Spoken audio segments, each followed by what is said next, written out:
Welcome everyone to the first exercise of the communications modules, an I for detail. This is the first step towards writing descriptive text starting with describing objects. Your professional life as a designer or architect is connected to your ability to quickly observe everything around you, interpret the meanings of what you observe, and put it into words that make sense to peers and clients. Look at this essential oil diffuser. What is the first thing that strikes you about it? Is it the color, the form, the perforations letting the light of the candle seep through? Is it knowing what the surface would feel on your palms because of the material it is made of? Asking questions like what is this, why is it like this, how was it made, and how is it used is what sets designers and architects apart from others.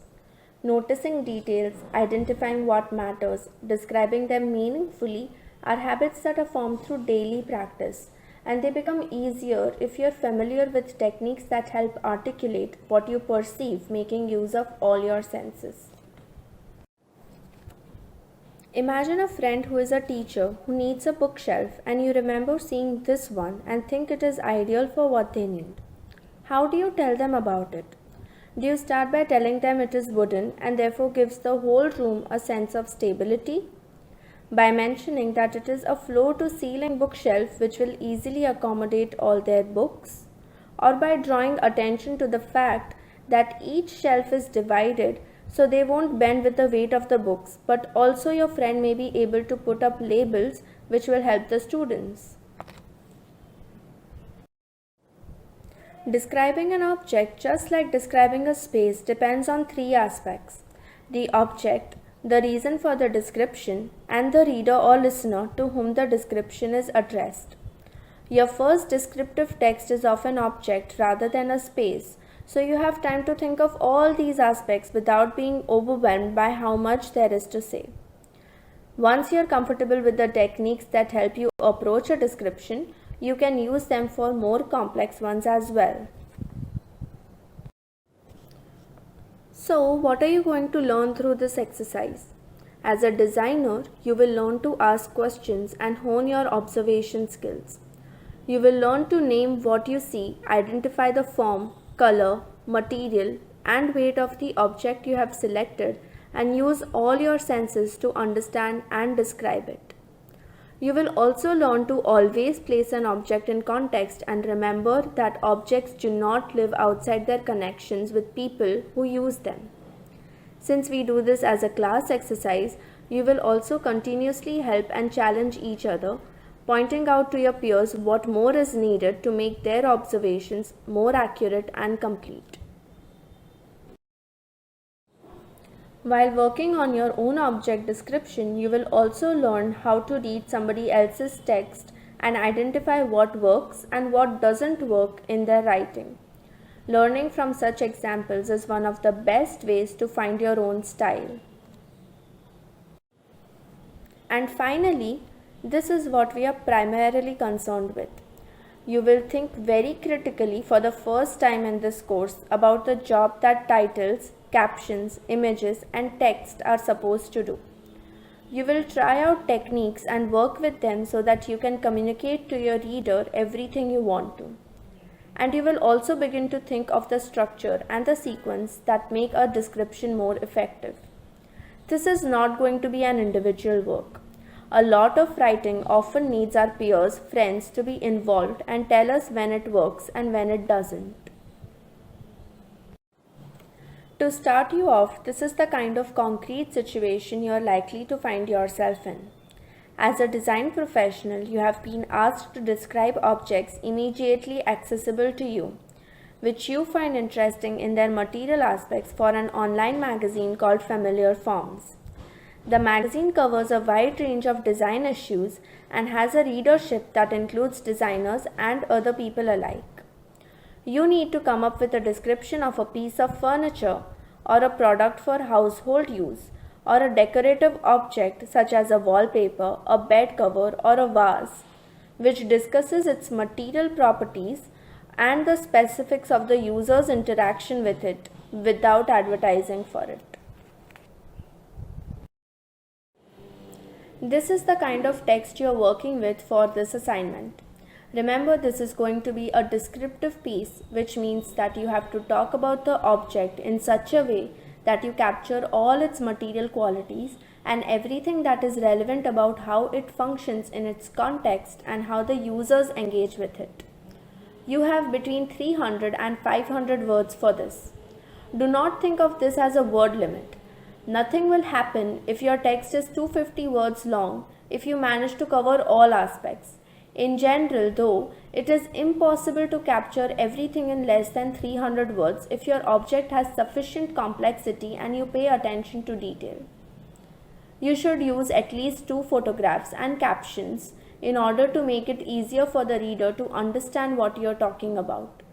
And if you make use of any reference materials, whether it is books, documentaries, videos, blogs, etc., you need to make sure you acknowledge them. This is going to be a structured writing process because our goal, remember, is to learn the techniques and not just to write one description. Each step of the process has guidelines and sometimes presentations you will have to go through before you begin. The best starting point is to look at how others have gone about similar types of description.